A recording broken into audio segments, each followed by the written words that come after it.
Habis buah-buah busuk di Syria tu. Dapatlah khabar di Madinah ada orang menjual buah-buahan busuk. Datanglah orang dan selama ko buah-buahan ko ndak dibali orang, deklah busuk. Kiranya nyo mujarab untuk ubek dengan kadar Allah, ya kan? Datang orang ke sini nak menjual cik nyo sebab buah busuk kan.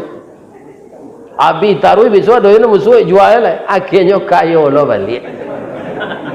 Jadi kaya itu sudah takdir Allah.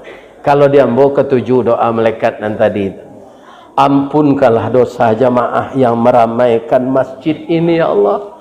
Mereka mendengarkan pengajian walaupun sambil lalu ya Allah. Sudah tu nyodoan masuk seru. Masuk serubo. Nak kata nanti Pak,